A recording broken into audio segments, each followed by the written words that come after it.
பாருங்கள், இன்றைக்கி நாங்கள் மீன் குழம்பு வைக்க போகிறோங்க. நாங்கள் மீன் குழம்பு வைக்கிறது ஜிலேபி மீனுங்க. இன்றைக்கி தான் 4 ஸ்பூன் எண்ணெய் ஊற்றிருக்குறேங்க. கொஞ்சோண்டு கடுகு போட்டிருக்கிறேன்.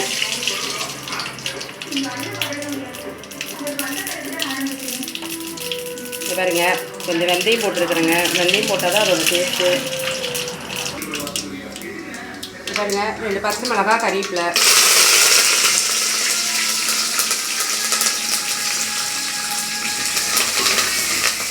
பூண்டு சின்ன வெங்காயமாக அரிஞ்சு வச்சுருக்குறோம். பூண்டு பொடி பொடியாக அரிஞ்சு வச்சுருக்குறேங்க. அதையும் எண்ணெயிலே போட்டு நல்லா செவத்தரை வந்து வணக்கிக்கணுங்க. பாருங்க, பூண்டு செவந்து வந்துருக்குங்க. அது கூட சின்ன வெங்காயத்தை போடலாம். சின்ன வெங்காயமும் நல்லா செவந்து வரணுங்க. அது நல்லா செவக்கிறதுக்கு கொஞ்சம் உப்பு போட்டுக்கலாங்க. பாருங்க, கொஞ்சம் உப்பு.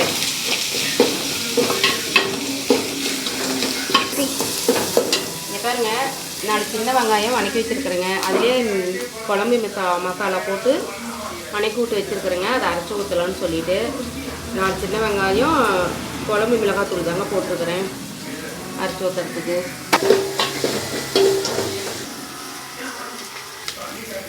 பாருங்க, 2 தக்காளி வச்சு நான் இன்றைக்கி அரைச்சி வச்சுக்கிட்டேங்க.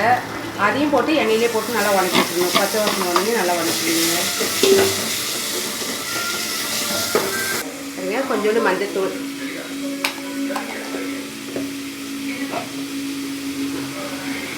நான் இது குழம்பு மசாலா ஒரு 2 ஸ்பூன் தாங்க வெங்காயத்து கூட போட்டிருக்கிறேன் அரைக்கிறதுக்கு. காரம் பத்தாது. இன்னும் ஒரு 2 ஸ்பூன் காரம் நல்லா சுருக்குன்னு இருந்தால் தான் மீன் குழம்புக்கு நல்லாயிருக்கும். அதனால் இன்னும் 2 ஸ்பூன் போட்டுருக்கேங்க. புளி ஒரு பெரிய எலுமிச்சஞ்சோட அளவுக்கு புளி ஊற வச்சுருந்தாங்க. அதை கரைச்சி வச்சுருக்கிறேன். நல்லா தக்காளி வணங்கிடுச்சிங்க. அதனால் இதையும் அதில் ஊற்றிடலாம்.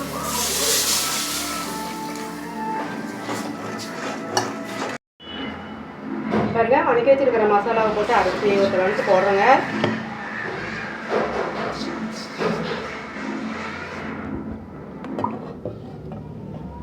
கொஞ்சோண்டு தண்ணி ஊற்றிக்கலாம்.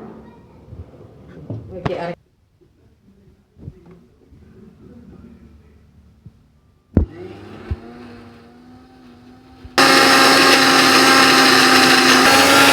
அவ்வளோதாங்க. அரைச்சி ஊற்றி வச்சுங்க. ரெடியாக அரைச்சி ஊற்றி வச்சு நல்லா கொதிக்கணும்.